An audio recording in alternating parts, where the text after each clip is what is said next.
Isa sa mga side hustle namin dito sa Canada ay ang pagbebenta ng frozen goods kagaya ng mga pork belly, chicken at iba pang ready-to-cook items.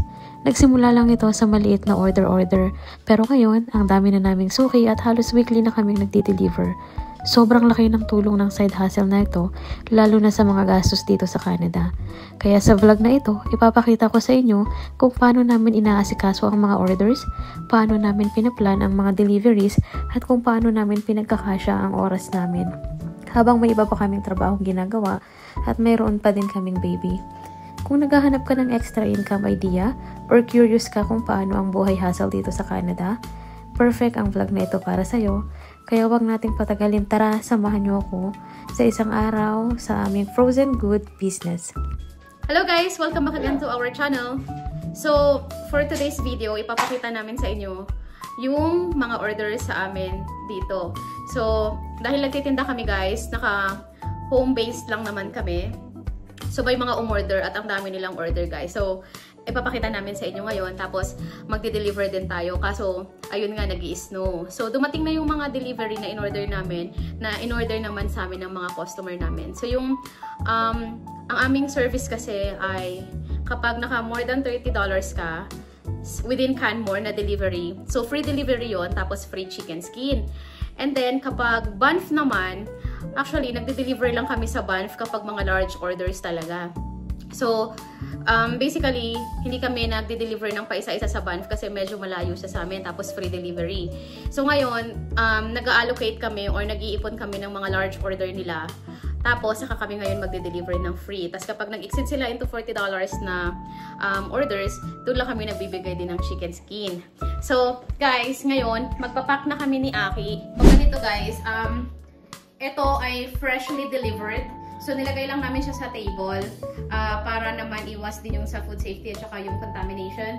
So, ilalagay na namin siya ngayon sa pack or sa bags per person kung sino yung mga umorder. So, ganyan siya kadami. Ayan. So, itong slab na to ay nasa 32 pieces na slabs. At murang-mura lang kasi siya guys, kaya madami ding umorder. Kasi parang kung tutuusin, kapag nung chinek ko yung pricing namin, ka-level lang siya ng price sa Calgary. Tapos free delivery na, free chicken skin pa kapag na-hit mo yung target na price amount orders namin. So, ganyan siya kadami. Ganyan kadami yung i-deliver natin ngayong araw. So, ito guys, hindi namin to in-stock. Ginathered namin lahat ng orders nila. Tapos, nung nag-gathered ko na lahat ng orders, saka lang ako ngayon nagpa-deliver. Kasi hindi mo na kami ngayon nag-i-stock sa freezer namin. So, ito yung mga napack na natin. May mga price na din yan. Kasama din yan sa mga i-deliver natin. So, ito yung sa chicken. Ando naman yung pork belly. May mga nag-order din ng ground pork. Mga seafoods like shrimp, tilapia. Meron din kami ditong squid. Tapos guys, itong mga to, pre-orders yan. So, ina-allowed namin silang mag-pre-orders as long as nag-order sila in advance. Like for example, ito, intestine yan. So, pork intestine, meron din ditong pata. Meron din ditong ground pork, pork ribs, so another pata. Tapos ito yung mga chicken skin na ipapamigay natin. Meron din ditong bangus. So nandyan yung bangus nilagay ko. Malinis na tong sink natin dito. So sinanitize na din namin yan. And meron tayong beef. So may umorder din ng beef. So ganito kadami yung orders natin for today. Lahat yan i-deliver. Actually may mga hindi pa ako nalabas kasi wala na kaming place na pwedeng mapaglagyan na na malinis or maayos or hindi makokontam yung mga products. Yan, ganyan siya kadami. Ayan. So, upon delivery, doon din sila nagsisend ng kanilang payment or ini-transfer nila sa amin. Ganyan yung mga mode of payment namin dito. And meron namang mga nagbabayad lang through cash. So, hindi tayo nag-a-allowed ng pautang kasi business to. So, as much as possible, I do follow up to them kapag may mga new deal. Pero minsan guys, sinahayaan ko munang magstay ng 1 week, 2 weeks, ganyan. So, kapag medyo tumagal na ng gano'n, nagpo-follow up na kami ni Aki or ako. Kasi lalo na syempre, magpapadeliver ulit kami. Tapos, yung iba, diba, hindi magsisend agad ng payment. So, kagandahan lang dito sa Canada, wala naman masyadong gano'n. Kaya safe na safe naman tong business. So, sana, ayan, sumupport lang kayo. Maraming salamat sa mga suporta nyo. So, hoping kami ni Aki na mas madami pa kaming matulungan ng mga kabayan natin, lalo na yung mga walang sasakyan.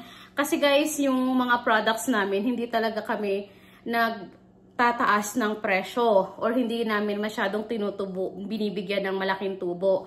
So, kahit papano naman, doon sa free delivery, doon sa free pa chicken skin namin, nakakabawi naman kami kahit papano, kasi libre naman kapag nagpa-deliver din kami sa amin. Basta nag-order kami na-hit din namin yung target ng order amount. Minsan, kapag may mga pasabay talaga na, kunyari, wala sa menu namin, tapos umorder sila mga intestine, yan, binabiyahe namin yan sa Calgary. Kinukuha namin yan dun sa mga suki namin.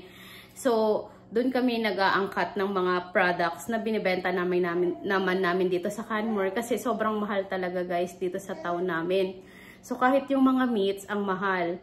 So hindi ko na ikukumpara yung price namin pero alam ko na yung mga suki at saka yung mga patuloy na umu-order, alam ko naman na aware sila na feeling ko mas namumurahan talaga sila. At saka syempre guys, dito sa Canada, lalo na may mga iba't ibang season kami, lalo na kapag nag-i-snow, yung mga TFW din, yung mga kababayan natin na bagong dating, yung mga wala pang sakyan, or kahit medyo matagal na dito sa Canada, sa Canmore, sa Banff, medyo matagal na dito at hindi pa sila, alam mo yun, hindi pa sila nagkakaroon ng mga car. So, umu-order, malaking tulong na din sa kanila na free namin dinideliver yung kanilang mga order all the way to their doorstep. So, ayun, dati, nung hindi pa ako nabuntis or hindi pa ako nanganganak, pag may mga pa-order na pa isa-isa, pa dalawa-dalawa, dinideliver ko agad pagka-out ko sa work, tapos drive, tapos deliver, balik ulit kapag may mga orders, deliver. So, yun kasi, yung gamit ko noon, hindi naman ako nalulugi sa gas. Kasi, iba yung sasakyan na gamit ko. Pero this time, nung simula nung nanganak na ako, nag-set na kami ng specific timing or days kung kailan lang talaga kami a-accept ng orders at kailan kami magde-deliver. Para naman lahat ma-delivered namin on that day. So, wala nang pa isa-isa. Tapos, which is okay naman. Mas maganda rin yung ganun kasi isahang deliver na lang, isahang pagod, isahang time, and then isahang gathered na lang ng mga orders. At saka, syempre, kada delivered namin, kasama namin yung baby namin. So, syempre, lalo na ngayon, nag-i-snow na ulit. So, nagde-deliver kami kasama yung baby kahit na nag-i-snow, ganyan. Pagkatapos na aking mag-cleaning. So, nag-gathered pa ulit kami ng mga order. So, maraming salamat sa mga sumusuporta, lalo na yung sa mga Filipino na umu-order ng frozen meats and goods namin dito sa Canmore. We're looking forward na sana mas dumami pa yung mga suki namin na umu-order. So, ayun. We'll see. Thankful kami syempre dahil nakakatulong din kami dun sa mga tao na very convenient na lang sa kanila yung pag-order nila. Tapos makaka-receive nilang sila ng message na nandito na kami in front of your house, nandito na yung order nyo.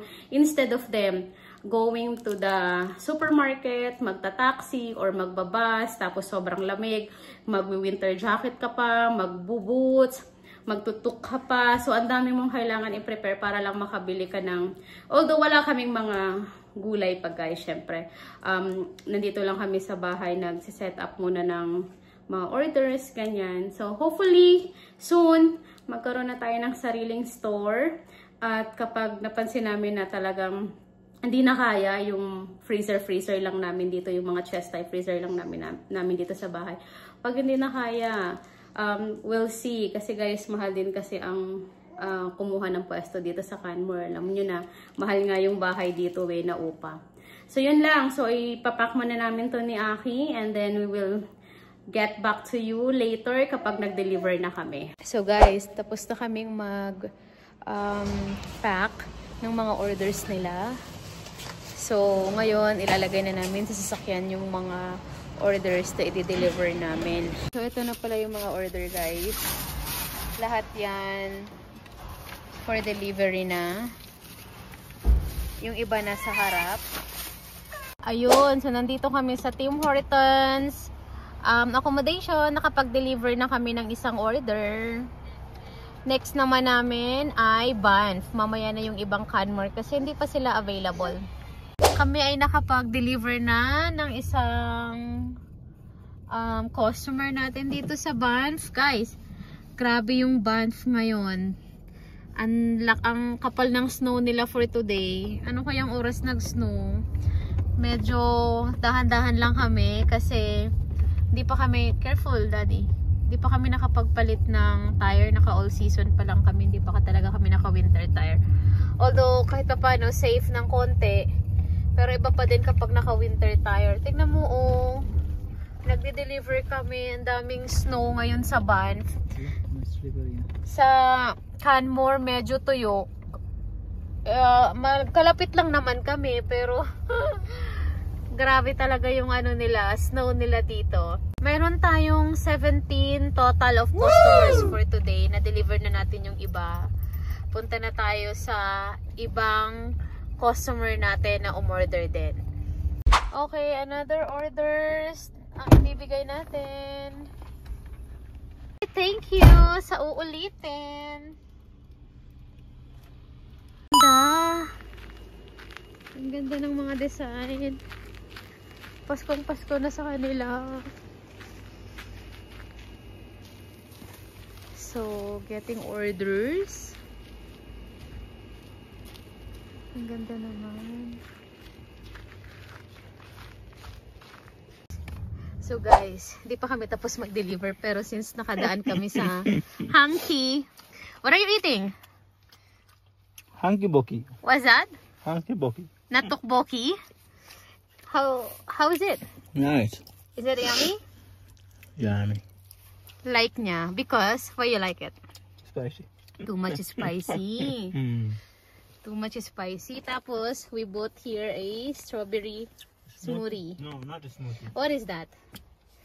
Actually, I don't know the name. Basta from Hanky. Ayun guys, tapos na kaming mag-deliver.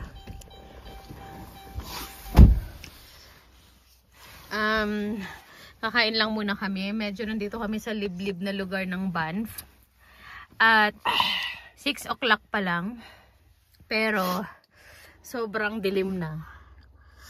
So ganyan siya. Kaya hindi na ako lumabas. Ayan guys. Oh. 6 PM.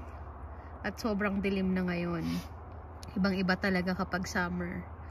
Ngayon sobrang maaraw pa to kung summer. Pero dahil nga winter season na, mahaba na ang gabi, mahaba na ang tagdilim. Ayan siya guys. So ngayon, pabalik na kami ng Canmore. Hindi pa kami tapos mag-deliver. Tapos na kami sa Banff, pero meron pa kaming 2 kailangan i-deliver sa Canmore. Okay, another kababayan ang nag-receive ng order. Andito tayo ngayon sa hotel. And that's the last so far for today. 6:45 PM at natapos na tayong mag-deliver. Uwian na!